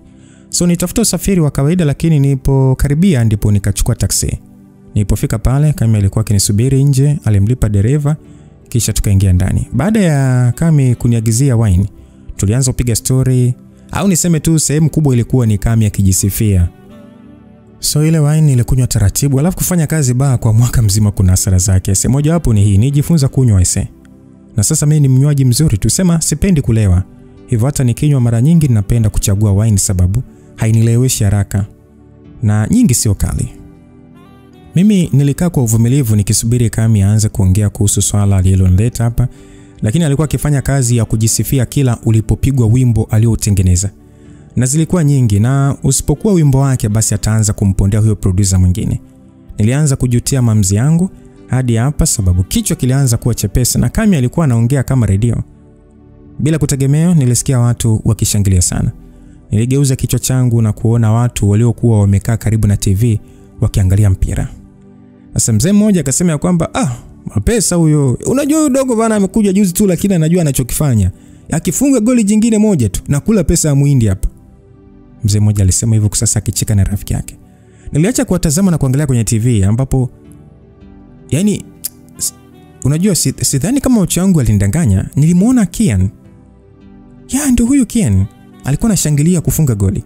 Au labda macho yangu alinidanganya. Nilifunga macho na kufungua tena, lakini alikuwa ni Kian. Alipogeuka nyuma, niliona jezi yake iliyokuwa imeandikwa Mapesa na namba 9 mgongoni. Kwa hiyo lile ni jina lake au? Nijikuta nikitabasamu na kufurahi kumuona hata kama ni kwenye TV, lakini nifurahia. Basi nilimuuliza producer Kami kwamba huyo mchezaji anaitwa nani? Nimuuliza bila hata kujali story aliyokuwa ananiambia muda huu, sababu niliacha kumsikiliza muda mrefu. Alikunja sura kidogo, lakini alinijibu kwamba huyo ni Kian George Mapesa. Ameingia kwenye mpira juzi tu, lakini anajua mpira, anajua anachokifanya. Producer Kami aliniambia sasa akitabasamu. Kami akasema kwamba haya twende. Alisema sasa akinuka na kumuita mhudumu. Nikamuuliza kwamba tunaenda wapi wakati hatujaongea lolote. Kami akasema kwamba tutasongea kwenye gari, nitakupa lift, tunaweza kukubaliana kwenye gari. Basi ni sita kidogo, lakini nilimfuata sababu mpaka sasa Kami hajafanya kitu chochote cha kunifanya niwe na wasiwasi. Hajanishika na wala hajanilazimisha kufanya chochote. So tuliingia kwenye gari, lakini bila kutegemea Kami alinivuta na kukutanisha midomo yetu. Niliganda kwa muda, lakini nijikuta nikifungua mdomo wangu na kumruhusu aufanye chochote alichotaka na ulimi wake. Mwili wangu ulikuwa wa moto sana. Unajua mimi sikuwahi kuwaza kuwa kwenye mahusiano baada ya hayo alionipata. Kitu pekee nilichotaka ni kufanikiwa kwenye maisha. Nielekeza akili yangu yote huko. Lakini baada ya Kami kunishika sehemu sahihi na kunibusu vizuri sana, nijikuta nikiwaza kuhusu hilo swala. Sasa hivi hatakuwa tukibusu taratibu kama ile mwanzo. Tulikuwa katika harakati za kuvuna nguo. Mwili wangu wote ulikuwa unanisisimka. Kitu pekee nilichotaka ni kumkalia Kami hapa ndani ya gari lake bila hata kujali nani atatuona. Ilikuwa kama kushtuka usingizini baada ya kukumbuka tuko kwenye gari nje ya baa. Nilimwachia Kami japo hakutaka kuniachia. Nilimsukuma kidogo na kurudi kuegemea kiti nilichokuwa nimekaa. Mwili wangu wote ulikuwa unanisisimka na ulinitaka niendelee, lakini angalau akili yangu ilikuwa inafanya kazi wakati huo. Basi Kami kwa hasira kidogo akauliza kwamba nini kimetokea Shani? Nikamwambia kwamba siwezi kufanya hivi. Basi kwa hasira akanijibu kwamba basi na mimi siwezi kuandaa wimbo wako. Hapo ndipo aliponifungua macho yangu. Nikamuuliza kwamba kwa hiyo haya ndo yalikuwa malipo ya wewe kufanya kazi yangu ama? Akasema ndio. Kama hauna hela unadhani utanilipaje $700? Kwa kudeki ofisi ama? Aliniuliza kwa dharau. Bila kutegemea nijikuta nikimnasa kofi hadi mkono wangu ulianza kuuma. Kami mwenyewe alibaki mdomo wazi. Nadhani hakutegemea hilo kama nitaweza kulifanya. Ilimchukua sekunde kadhaa, lakini aliwahi na kunidaka mkono wangu. Alinishika kwa nguvu sana, akaniambia ya kwamba wewe. Nikasema Kami, unaniumiza ujue. Nilimwambia sasa nikijaribu kujitoa kwenye mkono wake. Akasema mpuuzi wewe. Ulitakiwa ufikirie hilo kabla kunyanyua mkono wako kunipiga. Una bahati mama yangu hakunifundisha kupiga wanawake. Alisema kwa hasira na kuniachia mkono wangu. Akaniambia toka kwenye gari langu haraka sana kabla sijabadili mawazo. Alifoka kwa hasira. Nijikuta nitetemeka na kujaribu kufungua mlango. Nilipaniki, sikuona hata kile kitasa cha kufungulia mlango. Nilipofanikiwa kukipata, nilishuka haraka hadi nikaanguka. Kami aliwasha gari lake na kulitoa pale haraka sana. Moyo wangu ulikuwa unaenda mbio sana. Kumbukumbu za Victor na marafiki zake zirudi. Mimi sikuweza kuzuia machozi kuanza kunitoka. Nijikusanya pale chini na kutulia bila hata kujali watu wananionaje. Kuna mkaka alikuja na kujaribu kunisemesha, lakini nijikuta nikimkimbia. Ubongo wangu ulikataa kumwamini mwanaume yeyote. Kwa sekunde kadhaa nilidhani Kami angenidhuru. Alikuwa na nguvu kuliko mimi na alikuwa na hasira na alikuwa amelewa. Angeamua kunishikilia kwa nguvu nisingeweza hata kujitikisa. Kwa nini nilijiweka katika hiyo nafasi ya mtu kunidhuru? Nijilaumu sana. Mhudumu wa kike alikuja na kunisaidia kuinuka pale. Tulienda hadi nje kidogo, mpaka tunafika nilikuwa nimeshaanza kutulia. Sijui hata hicho ni kitu gani kilichonipata. Basi akaniambia kwamba mpenzi unajisikiaje? Aliniuliza baada ya kuona sasa ninapumua vizuri sasa. Nikamwambia kwamba niko vizuri, asante sana. Akaniambia usiwaze, nikusaidie kutafuta usafiri au tuweza kufika nyumbani. Nikasema kwamba nitaweza kufika hata usijali kabisa, asante mwaya. Nilimshukuru na kujiegemeza kutani. Alinitazama kidogo lakini akarudi kuendelea na kazi yake. Nilikaa pale nje muda mrefu sana, bila shaka hata nusu saa ilipita ndipo nikawa na nguvu tena kutoka pale. Siku mbili zilipita lakini sikusikia kutoka kwa Kami. Sikusikia chochote. Nijaribu kumpigia lakini bila shaka aliniblock sababu kila wakati anatumika. Muda huu nilikuwa kwenye gari nikielekea huko studio kwake. Nataka nijue tunafikia mwafaka gani. Na kama hataki kufanya kazi na mimi tena basi anipe wimbo wangu. Basi nilipofika getini sikuruhusiwa kuingia. Nilijaribu kusubiri pale lakini hatimaye nilichoka na kuanza kusikia njaa, hivyo nikaamua kurudi nyumbani. Zilipita siku 4. Siku 4 tu zilimtosha Kami kunikatili hivi. Nakumbuka nilikuwa napita mtandaoni. Ilikuwa ni siku ya jioni tu. Nikaona msanii ninayempenda sana ametoa wimbo mpya. Wimbo unaitwa Nakubali. Na umetengenezwa na producer Kami. Moyo wangu ulienda mbio sana.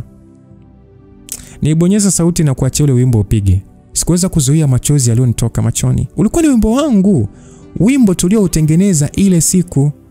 Haujabadilishwa chochote. Tofauti ni kuwa umeimbwa na mwanaume wa mwili, lakini kila kitu kipo vile vile. Hadi muziki ni ule tuliouandaa.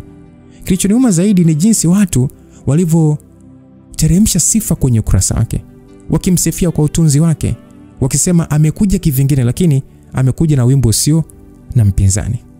Watu waliupenda ule wimbo, walikuwa ni mamilioni, japo wimbo umetoka leo hii.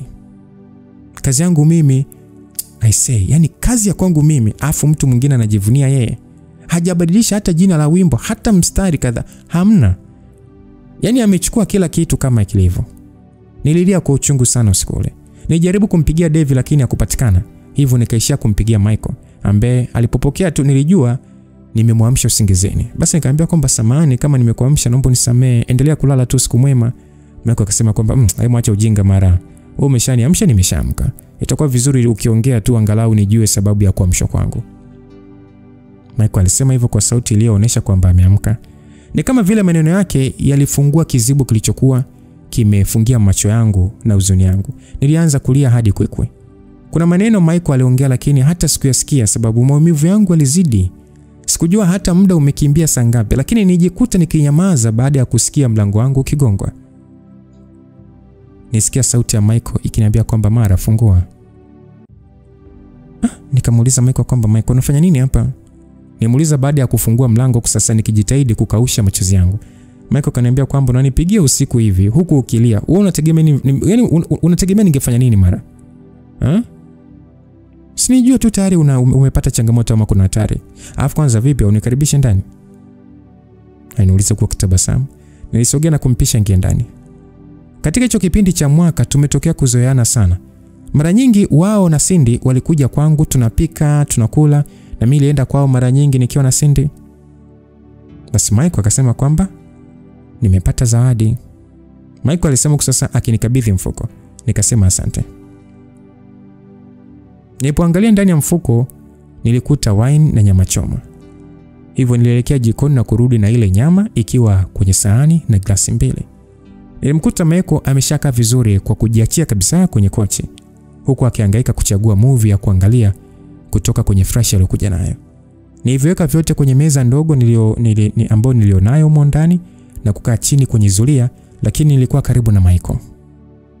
Basi Michael akaniambia kwamba haya, niambie ni kitu gani kinachokufanya upige simu usiku ukiwa unalia kama umefiwa? Nani amekufa? Aliniuliza sasa akifungua ile wine na kumimina kwenye glasi na kunikabidhi. Nilipokea na kubugia glasi nzima bila hata kuanza. Michael alinisogezea sahani ya nyama na kuniambia nile. Mimi sikuwa na hamu ya kula, lakini kwa jinsi Michael alivyokuwa ananitazama nijikuta nikila tu. Kichwa changu kilivyoanza kuwa chepesi ndipo nilipoweza kumuelezea kilichonikumba bila hata kulia. Michael kwa hasira sana akasema kwamba huyo mshenzi, hebu unipeleke ofisi yake ilipo. Nitaenda kumfundisha adabu. Kwa nini tusimshtaki? Nikasema kwamba sina ushahidi. Nakumbuka mwenzangu anajulikana sana. Unadhani watu wataniamini? Watadhani mimi natafuta kiki nipate umaarufu. Lakini kwa nini anifanyie hivi? Basi nijikuta nikianza kulia. Michael alinivuta na kunikumbatia huku sasa kinibembeleza na kuniambia kila kitu kitakuwa sawa. Lakini najua hakuna kitakachokuwa sawa. Ndio nimeshapoteza wimbo wangu hivyo mmoja. Ina maana nitakuwa ni mtu wa kuishia kugawa nyimbo zangu tu kwa producer. Kadri nilivyozidi kuanza ndivyo nilivyozidi kulia. Michael alinikabidhi glasi nyingine ya wine. Nilibugia tena kisha akanijazilishia glasi nyingine. Hii nyingine niliinywa taratibu sana. Niliamka asubuhi na kushtuka baada ya kuona mkono ukinikumbatia nikiwa uchi. Aya toba.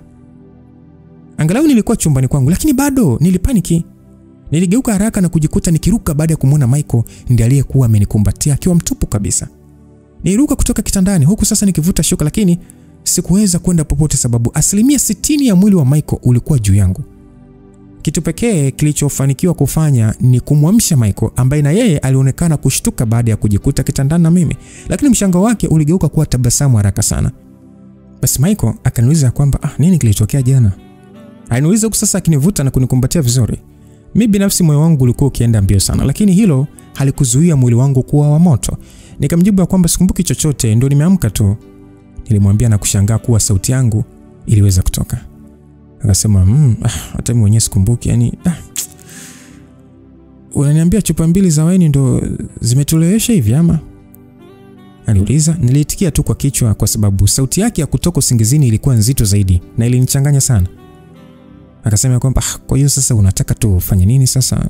Tukubali kuachiana hapa bila kukumbuka chochote ama? Alisema sasa kitabasamu na kutazama mikono yangu ambayo imeshamkumbatia sasa. Nilishtuka na kujaribu kumwachia, lakini alinivuta karibu zaidi na kunifanya nigune. Michael akasema kwamba au tujikumbushie jana usiku ndipo tuachiane. Michael alisema sasa, macho yake akija kifuani kwangu. Yes, kujua hata kama shuka limetoka. Nijaribu kuvuta shuka, lakini hilo linifanya ni mguse mahali ambapo nilikuwa nikijitahidi kupakwepa. Nilimwambia kwamba hakuna ubaya wote tukijikumbushia jana. Nilimwambia sasa huku sasa nikiangalia pembeni kwa aibu. Michael akasema kwamba Mara, hakuna haja ya kuangalia pembeni. Nataka unitazame nikiwa na kuridhisha. Hii ni siku ambayo nilikuwa naitamani tangu siku ya kwanza nilipokuona, lakini sasa sikudhani kama ingewahi kutokea. Aliniambia sasa akianza kunibusu shingo yangu na kunifanya nilegee kabisa mikononi mwake. Na kama hivyo nilimruhusu Michael aniridhishe vile alivyotaka yeye. Michael alijua alichokuwa anakifanya. Ni kama kuna mtu alimpa kitabu cha mwongozo wa mwili wangu. Kuna vitu vingi ambavyo najutia maishani mwangu sana. Vingi sana. Lakini hiki msikilizaji sio kimoja hapo. Tukutane sehemu inayofuatia msikilizaji kuendelea kufahamu mambo mengi kuhusiana na Mara. Lakini kuna watu mpaka dakika hii wananiambia, Luka, nani mhusika mkuu wa kiume? Mimi mwenyewe simjui. Kwa sababu bado hamjasikia sauti ya mhusika mkuu wa kiume. Acheni kukariri ndugu yangu, acheni. Mtayarishaji wa hii simulizi ni Chuchu, na kwa mapenzi ya Mwenyezi Mungu atukutanisha sehemu inayofuatia tujue safari nzima ya Mara ipoje. Hapa bado mapema sana. Kuna makubwa balaa ya kulia kucheka huko mbeleni. Uliona kwamba tuliyosikia ni matamu? Kuna matamu zaidi huko mbele. Utalia, utacheka, utatukana na utamtukana Mara vya kutosha. Lakini mwisho wa siku kilichomkuta ndio maana amamua kwa pamoja na sisi hapa. Langu jina Lucas Lumbas. God be with you till we meet again. Bye bye.